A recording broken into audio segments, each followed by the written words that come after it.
Olá, consultores e futuros consultores de alimentos, tudo bem? Hoje nós vamos abordar um assunto muito importante que é tempo versus temperatura, tá? Então, se esse assunto te interessa, fica comigo até o final desse vídeo que você vai descobrir a importância do controle desses binômios em unidades que servem alimentação. Bom, para que possamos falar de tempo e temperatura, a gente precisa saber um pouquinho de microbiologia dos alimentos. Então a gente tem que entender sobre micro-organismos, né? Quais são os tipos e as características, aonde encontrá-los, como evitar. Então eu vou estar falando um pouquinho sobre isso hoje, tá? Bom, primeiro vamos classificar o que é uma DTA. DTA é a sigla de doença transmitida por alimento. Então, o que é isso? É todo alimento que é contaminado por micro-organismo, seja ele alimento ou água, tá? E a DTA, ela é classificada em 3 tipos. Então, a gente tem a infecção alimentar, temos a intoxicação alimentar e nós temos a toxinfecção alimentar. A intoxicação alimentar, ela é causada quando o indivíduo ingere um alimento que contenha bactérias, né, micro-organismo e a sua toxina, né? Então vou te dar um exemplo. Um manipulador, ele deixou uma carne muito tempo fora da geladeira, fora da refrigeração, porque ele falou que vai usar daqui a pouco. Então ele deixou lá na bancada e foi fazer outra coisa e a carne tá lá. O alimento tá proliferando bactérias, né? Aí ele fala assim, aí a gente chega lá, né? Fala, há quanto tempo tá essa carne aqui? Ah, não, isso aqui eu acabei de tirar porque eu já vou usar. Falei, tá, mas quando? Né? Aí eles, tirei quase agora. Só que na verdade, esse tirei quase agora, eles devem ter tirado a hora que chegaram para trabalhar e a carne tá lá, em temperatura ambiente. Então ali a carne, ela está com micro-organismos e liberando as toxinas. Aí ele pega e fala assim, mas não tem problema, porque eu vou cozinhar e aí a bactéria morre, né? Quem nunca ouviu isso?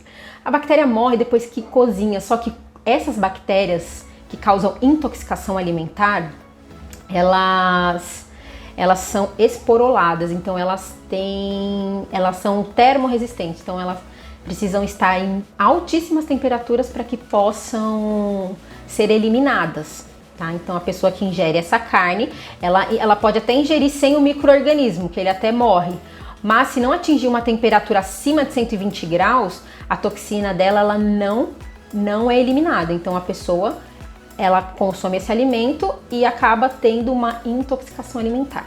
A infecção alimentar ela é causada quando o indivíduo, né, a pessoa come um alimento que tem muito micro-organismo, assim, muito micro-organismo. Eu vou te dar um exemplo, que é você tá na rua e você compra aquela quentinha daquele rapaz que tá vendendo no Marmitex e ele tá ali, ó, há um tempão, sem controle de nada, porque está no isopor. Aí você vai, come aquele alimento que está numa temperatura ambiente, né, porque o isopor ele não mantém a temperatura adequada por muito tempo. E aí você consome esse alimento e acaba tendo uma infecção alimentar. E a toxinfecção alimentar, ela é causada quando você consome o alimento com micro-organismo, porém o micro-organismo ele só vai liberar a toxina dele dentro do seu intestino, dentro do seu organismo. Então ali ele causa a toxinfecção alimentar. Então, os 3 micro-organismos principais que causam a intoxicação alimentar são os Bacillus cereus de cepa emétrica, Clostridium botulinum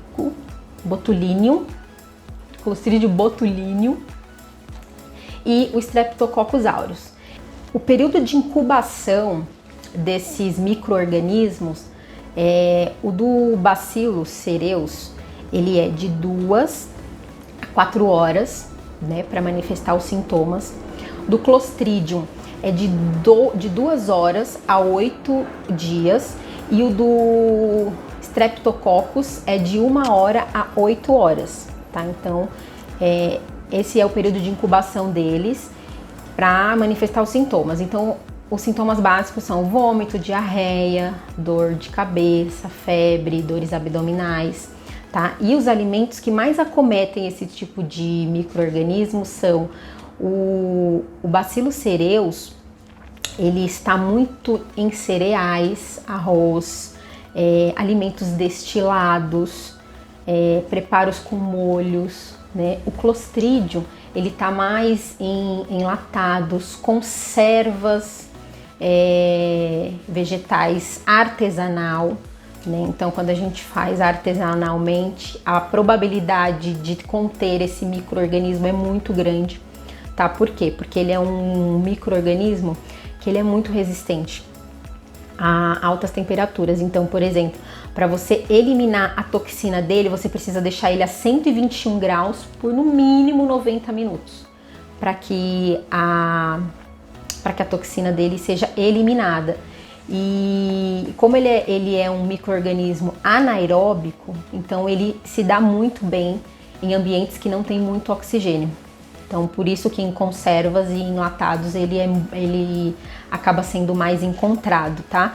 E o Streptococcus, ele é encontrado nas mucosas, então nariz, boca, olho, pele. Então, quando o funcionário passa a mão no nariz, passa a mão na boca e continua manipulando, se ele estiver contaminado com esse tipo de micro-organismo, ele vai passar para o alimento, né? Então, por isso que é muito importante, né, o funcionário não ter o hábito de ficar passando a mão no nariz, mexendo no rosto, na boca, para não ter esse tipo de contaminação. Agora eu vou falar um pouquinho sobre os micro-organismos que causam infecção alimentar. Os 3 principais são a Shigella, Salmonella e a Escherichia coli, a E. coli, mais conhecida como E. coli, que causam a infecção. A temperatura boa para elas se proliferarem é de 35 a 37 graus, tá? A E. coli tem o tempo de incubação de 12 a 72 horas, a Salmonella de 6 a 12 horas e a Shigella de 24 a 72 horas, tá? Elas demoram para manifestar os sintomas. E os sintomas mais comuns são náuseas, vômitos, dores abdominais, dor de cabeça, né? E os alimentos mais acometidos da E. coli são carne bovina crua, leite cru, frutas e legumes vegetais lavados com água contaminada, né? A salmonela, ela tá muito presente em aves e seus derivados, então ovos, né? Suínos. Por isso que quando a gente fala assim, compre ovo pasteurizado para fazer preparações, né? Dê preferência a ovos pasteurizados. Por quê? Para evitar esse tipo de contaminação. Porque pode ser que o ovo esteja contaminado com a salmonela. Aí você vai preparar, por exemplo, uma maionese, a maionese vai estar contaminada com esse micro-organismo. E a Shigella, ela está mais presente em mariscos e se a água estiver contaminada, tudo que for utilizado com aquela água irá contaminar o alimento. Já os micro-organismos causadores da toxinfecção alimentar são os 3 principais, são o Bacillus cereus da cepa diarreica, o Clostridium perfringens e o Vibrião colérico. Esses são os 3 principais. A temperatura ideal para a proliferação desses micro-organismos são de 30 a 47 graus mais ou menos. O tempo de incubação deles, do Bacillus cereus, é de 8 a 16 horas. O do Clostridium perfringens é de 8 a 22 horas.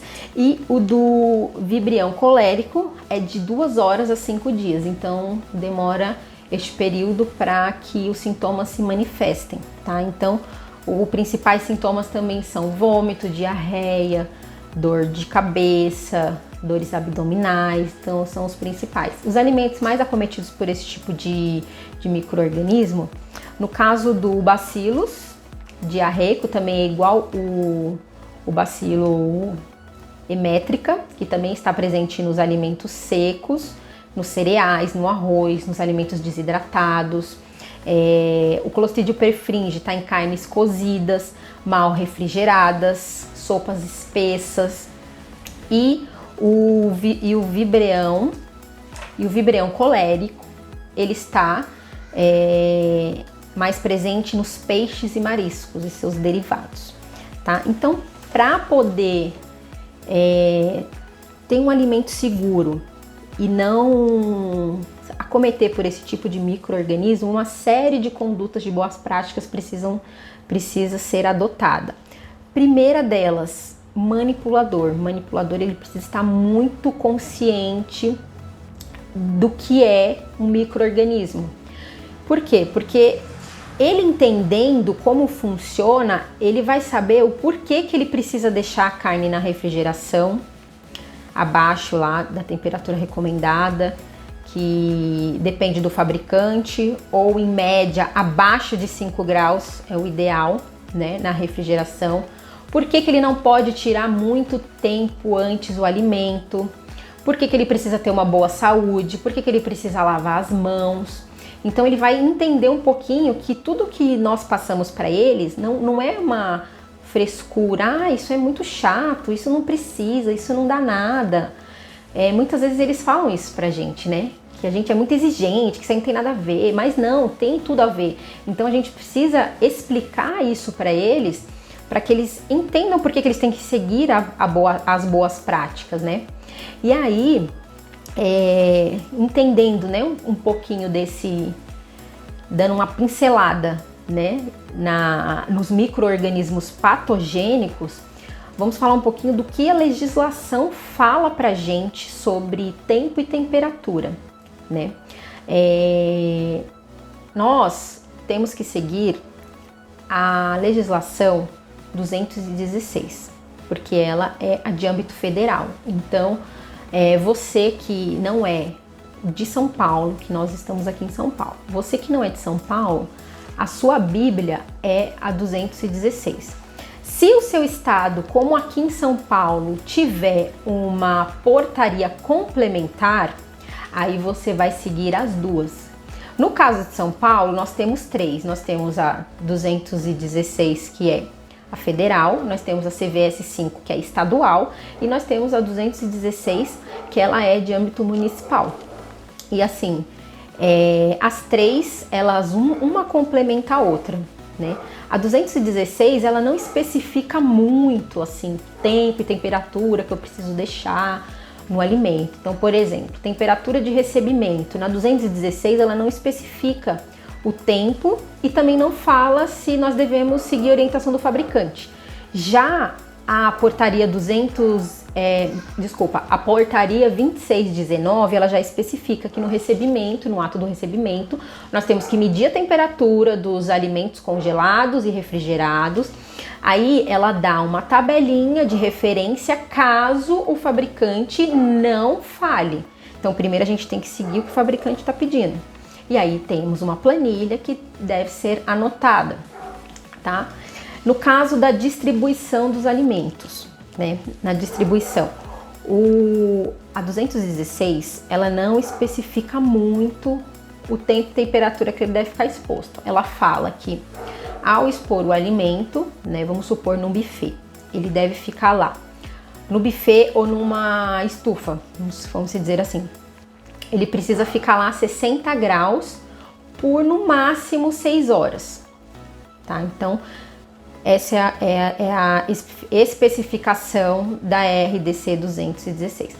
Já a portaria 2619, ela já é um pouco mais específica, então ela fala que se o alimento estiver a 60 graus para cima, ele pode ficar até 6 horas, e se ele estiver a menos de 60 graus, ele pode ficar por 1 hora lá exposto.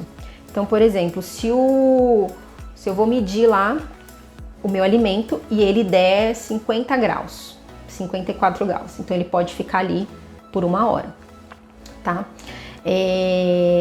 Os alimentos frios, a RDC 216, ela não especifica a temperatura, o tempo e temperatura que ele deve ficar exposto. Já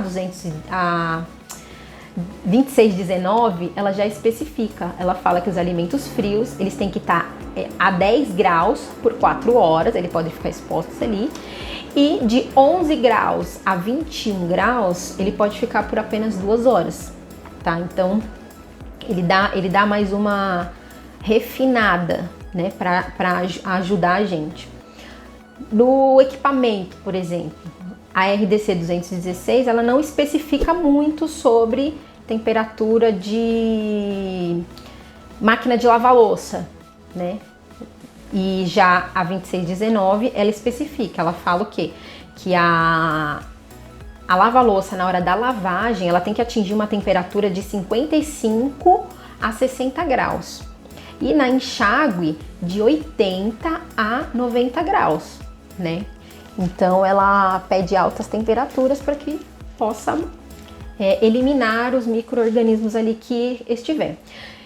No tempo de congelamento, a RDC 216, o tempo e temperatura, ela não especifica muito como eu devo agir ali. Já a 2619, ela já complementa, que ela fala o quê? Eu vou dar um exemplo do congelamento. Se o manipulador fez brócolis cozido e ele vai porcionar para congelar, então ele vai colocar a validade do produto de acordo com a temperatura do equipamento. Bom, eu vou te dar um exemplo. O manipulador está fazendo brócolis cozido e ele vai porcionar para congelar. Ele vai ter que se atentar na hora de colocar a etiqueta de validade na temperatura do equipamento. Então, se o equipamento dele atinge de 0 a menos 5 graus, ele pode colocar uma validade de 10 dias. Se o equipamento atinge de menos 6 a menos 10, ele pode colocar 20 dias. Se o equipamento atinge de menos 11 a menos 18, ele pode colocar 30 dias. Se o equipamento atingir mais de menos 18, então menos 19, menos 20, menos 21 e assim por diante, ele pode colocar até 90 dias. Então, ele dá um tempo e temperatura mais refinado, mais específico pra gente, né? E também na hora da manipulação, que é muito importante. Vamos supor que o manipulador tá lá fazendo carnes para porcionar, né? Aí ele pega e coloca aquele monte de carne na bancada. Ele pode ficar com aquela carne ali por 30 minutos, segundo a portaria 2619. Ele pode ficar ali por 30 minutos manipulando em temperatura ambiente. E se ele estiver em temperatura, em ambiente climatizado, né? Que quando o ambiente é climatizado, normalmente é com ar-condicionado, então ele tem que estar num controle de temperatura ambiental ali de 12 a 18 graus para ele poder manipular ali. E aí ele pode manipular esse alimento em temperatura climatizada ali por 2 horas. Então é o tempo de segurança que a portaria nos assegura, tá? Então assim, eu fiz um comparativo para você entender um pouquinho que o tempo e temperatura é muito importante, né? Então se você que não é de São Paulo não tem uma outra portaria como mais refinada como apoio, você tem que usar a 216 como base. Você não pode usar menos que a 216. A 216 é a sua base, é a sua bíblia ali, que você tem que saber ela de cor e salteado. E você pode olhar em outras portarias de outros estados, porque eu tenho certeza que se o inspetor, né, da vigilância sanitária chegar lá e ver que você tem processos rigorosos de controle, ele não vai achar nenhum problema. Mas se você não tiver nenhum processo, nem o básico, né, que estipula a RDC 216, aí você arrumou um problema. Então, tem que tomar cuidado. Aí, eu fiz isso aqui só para ficar mais ilustrativo. Um termômetro, tá vendo? Então aqui, a gente costuma usar este termômetro para ministrar treinamento para os funcionários. Então, aqui é a temperatura de congelamento, tá vendo? Menos 18. Aí aqui 0. e aqui 5 graus, refrigeração. Então aqui é uma temperatura segura para o alimento, tá? Aqui é a temperatura de perigo. Tá vendo aqui a temperatura de perigo? Porque ela tá de 6, 7 até 59 graus, que é onde a maioria das bactérias elas têm uma ótima proliferação. Então aqui é um alimento perigoso, ó, uma temperatura perigosa para permanecer o alimento. Então se o alimento fica muito tempo fora da geladeira, antes e depois de manipulado, se no balcão térmico ele está em temperatura inadequada, lá no buffet, né? Se depois que você preparou o alimento, nem foi exposto, mas ele já foi preparado e foi acondicionado de maneira incorreta, também é uma zona de perigo aqui. E acima de 60 graus é onde vai voltando a ficar seguro, né? É onde acima de 90, 120, 126 é onde a maioria das bactérias são eliminadas, tá? Então é só para ficar mais ilustrativo. Esse é o tempo da bactéria, qual é a temperatura que ela mais se prolifera e a região segura dela, tá? Bom, espero que tenha ajudado você, ter sanado algumas dúvidas, né? E saber da importância. Então é importante você ter o controle de tempo e temperatura desde o recebimento, em todos os processos, recebimento, armazenamento, manipulação, distribuição, né? Todos os processos precisam ter um controle de tempo e temperatura. Você mantendo isso, o seu alimento vai estar muito, muito seguro para o seu cliente, né? Para o cliente final consumir. Bom, espero ter contribuído aí para o conhecimento de vocês, né? Porque é muito importante esse assunto. Então, que nós possamos pôr em prática, né? Através de planilhas, de controle e orientação ali, sem cessar, em cima dos colaboradores, para que o produto final fique extremamente seguro para o cliente. Abraços e até a próxima!